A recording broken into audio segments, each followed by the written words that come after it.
Hello Pisces, welcome to the Plaid Sheep Oracle. I'm doing things a bit different this time, this round. We are here in the eclipse tunnel between the solar eclipse on October 14th and then the lunar eclipse on October 28th with the moon in Taurus. It's the last of the Taurus-Scorpio eclipses as we move completely into Libra Aries. We are also in what I consider Samhain season. I don't see the cross quarters as single days, but as time periods. And they're either new moon to new moon or full moon to full moon, depending on how it happens in a particular year. And this year, for me, it's from this new moon in Libra to the new moon in Scorpio on November 13th. And Samhain is often seen as a kind of a New Year space. Everything has been harvested that could be, and then we are settling into that darker space where one can dream and plan for the future. So I've asked two questions. What are you putting to rest? And what seeds are you planting? And so far, and we're in several cases, and this is true here, what's being put to rest is a difficult pattern that's associated with the sign. So here with you, Pisces, we have this sadness of letting go from the Into the Woods, Into the Lonely Woods oracle.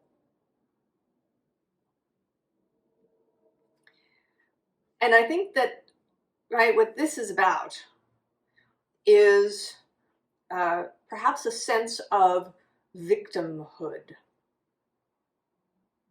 The other thing that's interesting about these readings is that I think often this, whatever this thing is that's being put to rest, has perhaps been an unseen or unrecognized pattern, perhaps. I mean, maybe you do see it fully. And it's been something you've been wrestling with.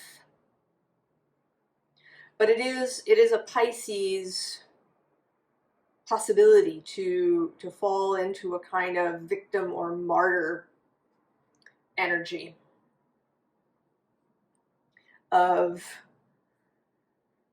feeling unable to make a change, to particularly in the physical world, to feel at a loss in the physical world. And I've known a whole variety of Pisces energy people. And in several cases, that isn't true. And it's actually often when the sun is in Pisces, but other planets are, perhaps in earth or fire signs, that you may not find this. Sometimes it's when there's other kinds of energies, particularly the South Node, that you may find this feeling of being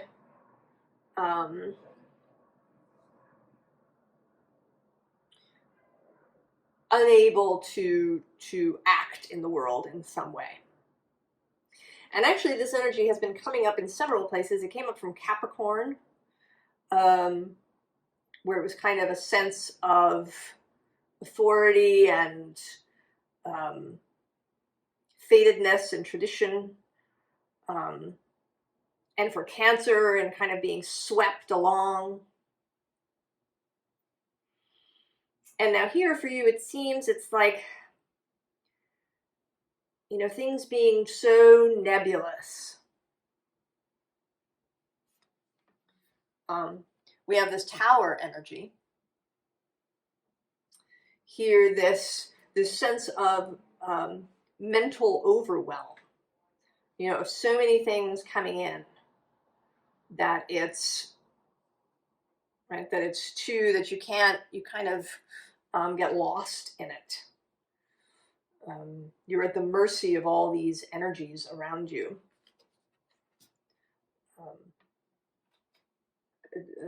Giving you a confusion in the mind, particularly, right? An inability to think clearly or to think strategically when that is needed, to think practically. And then with this mothy death card, the, perhaps a sense of spiritual overwhelm, of, here kind of the sense of being at the mercy of something, of larger forces, of, it just has to be this way, right? I have all this Pisces energy, so, that's a spiritual thing, and, I'm just going to be floating a lot in my life. And here too, with this 9 of emotions, literally levitating. An inability to come to ground, to feeling, it's almost also for me a kind of an inability to know what you're feeling. This is the 9 of emotions, which normally is about being really able to manage one's emotions. But here, it feels like just, not knowing how to ground the emotion, how to recognize what it is. I did know some years ago a Pisces who also had a lot of air energy. And if you would ask this person, how are you feeling? They couldn't tell you. They had to really sit and sort of think about it.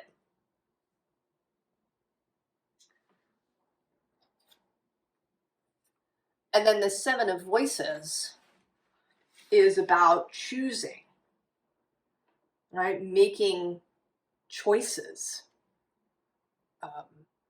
Right? There's 2 options here. And perhaps an inability to see clearly.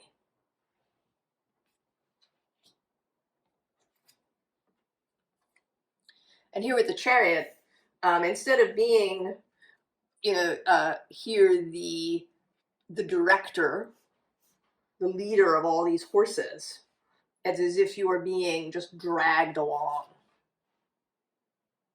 by all of these external energies. You often find, there's kind of how-tos for sensitive or empaths about how to, block energies, because they can be so overwhelming. But maybe you felt that that's inappropriate too, and I would agree with you that once you start blocking things, it's difficult to sort of do that selectively. And so there's this sense with this, right, this High Priestess card, that you are drowning, right? That these waters are kind of rising up and will soon cover your face.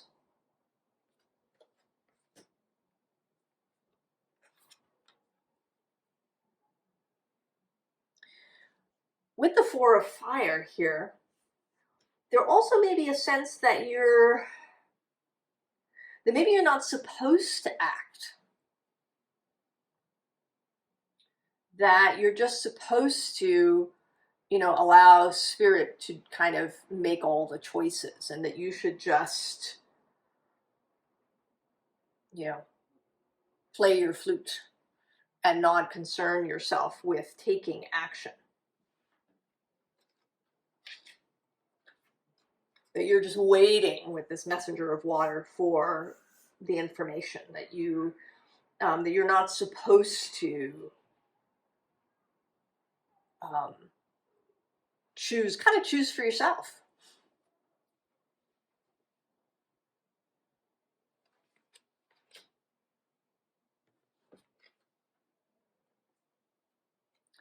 right here with this Ace of Air, that you're waiting. You're waiting for not even an idea, actually, right? I mean, the Ace of Air is a new idea, but I feel here that, right, that you're actually just waiting for this horse. That, you know, you can't make a move unless you have, you know, kind of all the information from spirit, or all the signs. There's a kind of there is a kind of drowning, right? A sort of a spiritual, emotional drowning that can happen when you feel this sense of victimhood, this inability to act on your own behalf.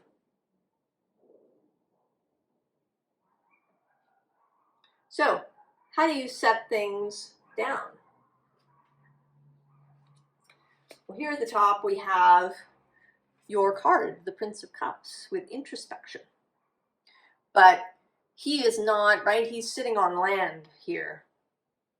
He's not in the water.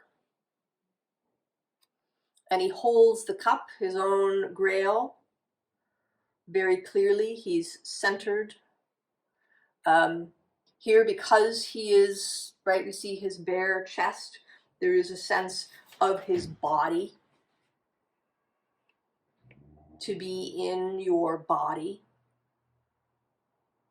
And then at the bottom of the deck is the King of Cups with control. So he is the first of several sovereign cards coming up. And here, particularly with emotional control. And not, you know, not in a top-down, you know, never feel anything, keep your emotions under tight lock and key. That's not what it's about. It's about managing and knowing that you have authority over yourself. That you do not need to be swept away even by your own emotions. And then below the Knight of Cups is the Ace of Swords again, this time with clarity. And this time, this is what you wield, right? You're not carried away on the back of this spirit horse. You wield this sword for yourself.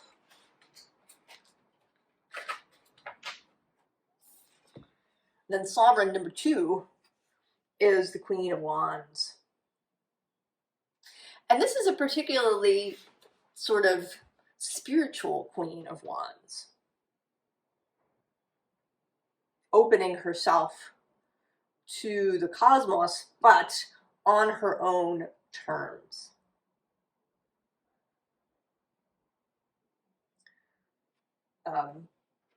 There's a lot of talk, I think, in the last number of years, all to the good, about boundaries. And it's, right, your boundaries are yours. And you can have them with everybody, including with spirit. And with these spiritual cosmic energies, you are not required to break your own boundaries to receive these things.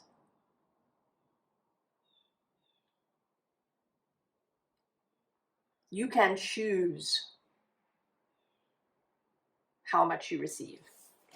Now, this Two of Wands planning card, interestingly, came out in reverse. I don't generally read reversals, and I shuffle in such a way that the cards all stay upright. So when one comes out, I do pay attention. And I think this is about choosing to do things your own way. So, to plan, but you don't have to plan the way Capricorn or Virgo might plan. This is not a black and white, yes or no extreme situation. right? When you plan, you can do it in your own way.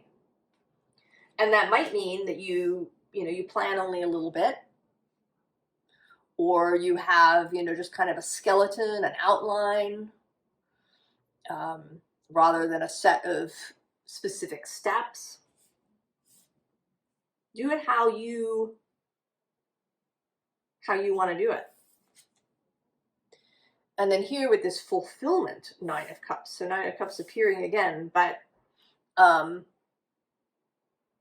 little bit more orderly. In Rose, it is about your personal fulfillment and not about any obligation that you have to anybody. I do not believe that anyone came down here to Earth to just be used by Spirit, to be kind of Spirit's tool, and to not have their own will and their own desires and their own sense of fulfillment. That is not the vision that Source has for you, or that your wider self has for you. It may be that you've spent some time in that energy just to know what it's like, just to experience it. But now it's time to let it go. And so we have the Lovers, the sacred marriage of sky and earth, of spirit and matter.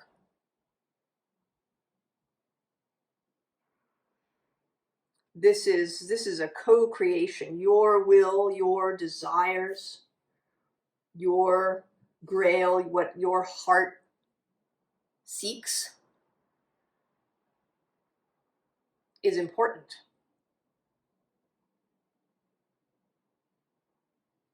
You can choose. You came here to choose. So what seeds are you planting? So interesting, Pisces. The Sorcerer. I actually love him. I think he's so great. He's meant to be sort of a symbol of, kind of spirituality gone wrong. And so I love that he's come out in this spot. Right? That you are not, the Sorcerer is beholden to no one. He chooses, right? He chooses what parts of the rainbow he will receive. He very much honors his own desires.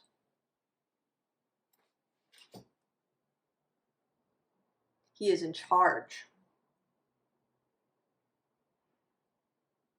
And so, very appropriately, in the seed planting section, we have this Seven of Pentacles. So cultivating an earthly, a more grounded life.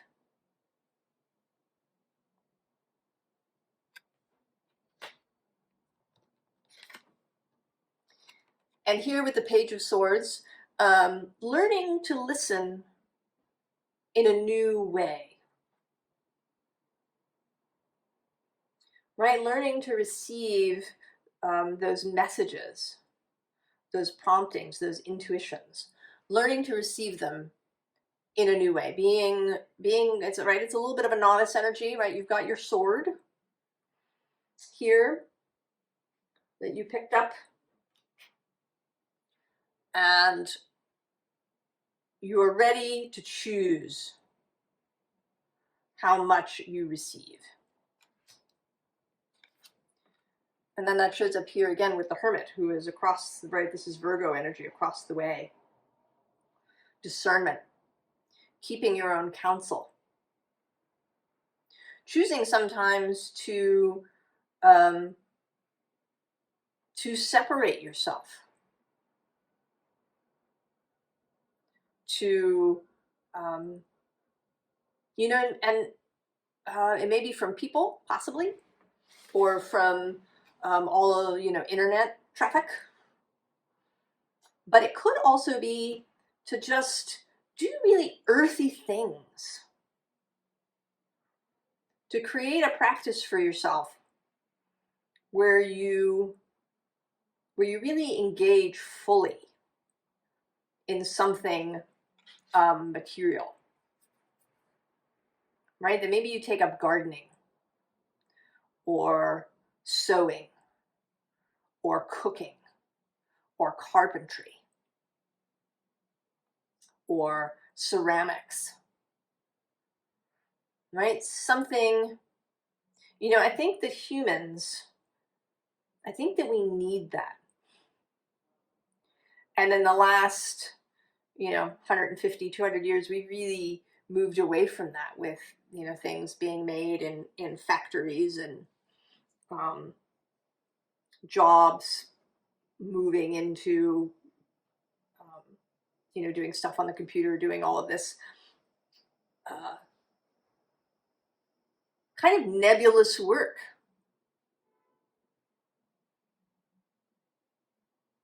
You know, where you never really see what it is that you've created. I think that as humans, we need to use our bodies to engage with our senses and to make things. And also Virgo energy, and with the Hermit, really paying attention to your body. If your head has been up in the clouds, if you've mostly sort of been in the top 3 chakras,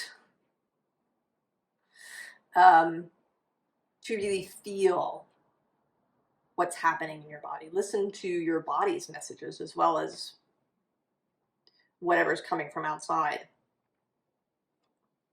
And then there's 3 of Cups, which today the phrase that popped into my head as I turned it over was all for one and one for all. So this unified will, this unified arrangement. So spirit, heart, and body, kind of. You know, sort of heart, mind, and body. So becoming a more, right, sort of more well-rounded.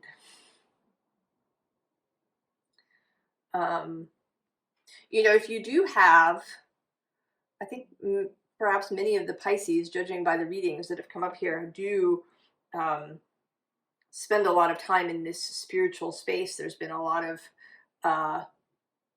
you know, readings around being an oracle, being a priestess, priest, being, you know, taking on that role in a leadership way. So this may mean expanding the kinds of rituals that you do. If you do magic, maybe finding, right, more grounded, earthy ways to do it. Or even more fiery ways to do it. Because the next thing we have is the Magician. And the Magician is certainly another well-rounded individual, being able to use all the tools at their disposal.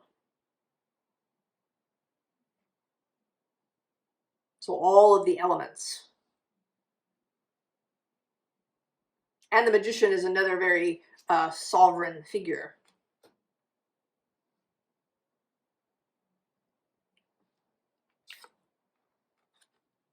Ten of Cups.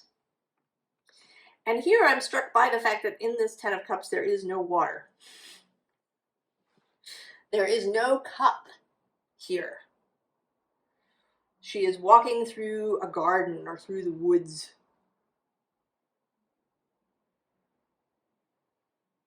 Right? This is an earthy, embodied, emotional fulfillment. that I think this is the path to emotional fulfillment,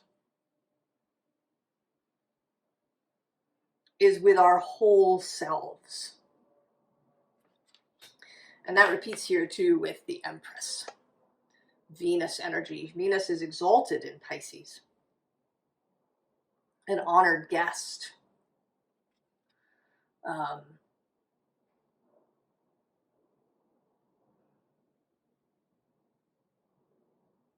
To really be in connection.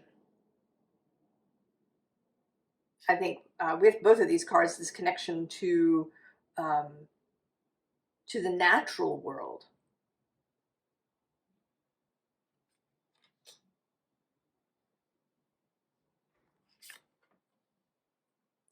And then the Six of Cups. And this feels like sort of stepping out into the real world. Right? Coming out of, you know, this overly, perhaps overly spiritual or overly emotional, watery space into this, you know, these are buildings built. There's probably cobblestones on the street. And with this being the Six of Cups, to kind of reacquaint yourself, perhaps, with kind of with wonder, right, of the things that are actually around you.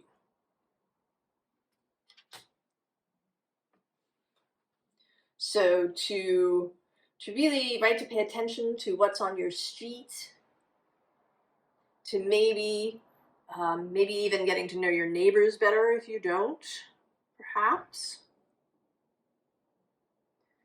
To engaging, right, like in a whole life.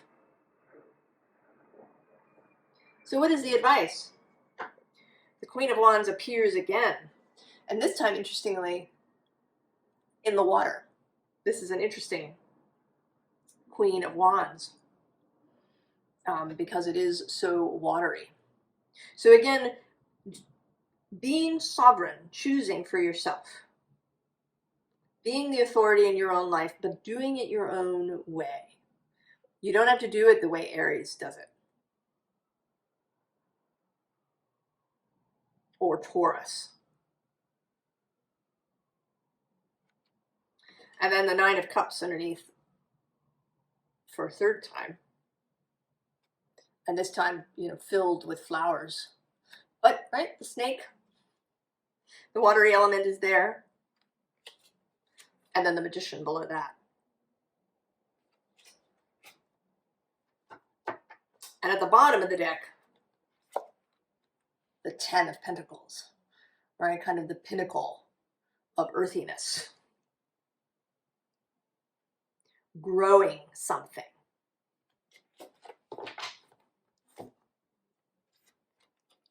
So we have strength.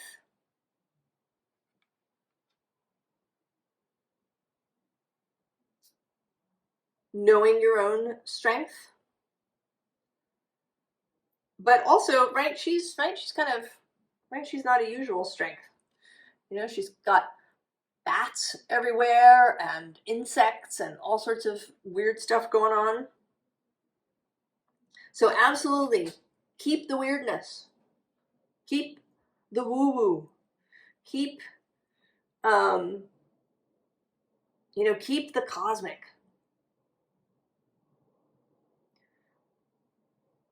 This is about creating balance in that system. And so then we have three monarchs. The King of Swords, the Queen of Pentacles, and the King of Pentacles. Mental clarity, mental authority. You are in charge of what happens in your head. You are not required to just let energies roam around in there unchecked.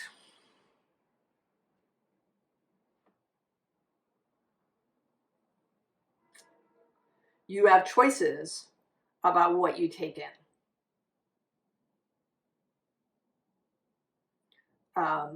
You know, and this doesn't mean necessarily, right? It doesn't mean building like serious walls. This means being discerning, right? You can stay open, and when something shows up that you, right, you refuse to take that. Right? You refuse to sort of suck it into your body. You can allow it to pass by. And I do believe that the more you come into this more balanced state, the less often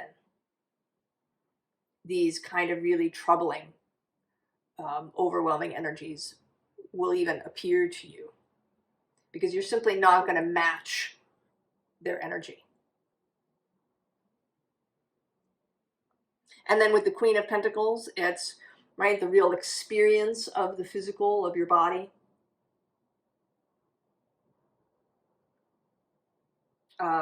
And there too, discernment about, you know, what you take in a physical sense, around food perhaps, or other substances.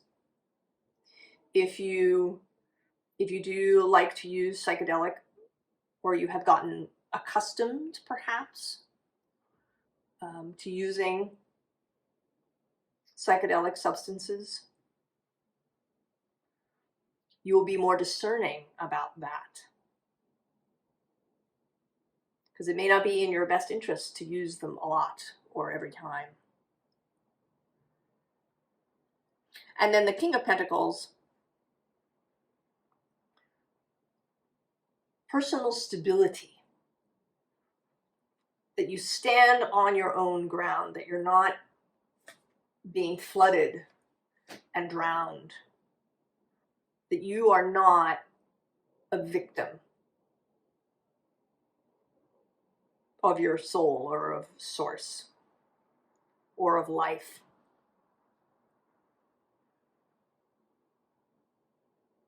You have, right, you have your own stability.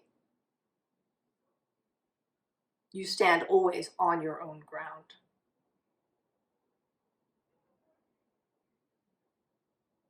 I'm excited for you, Pisces. I think you're really ready for it. To really step into your full power, which includes all of the earthly aspects. I wish you all the very, very best, Pisces, and I'll see you next time.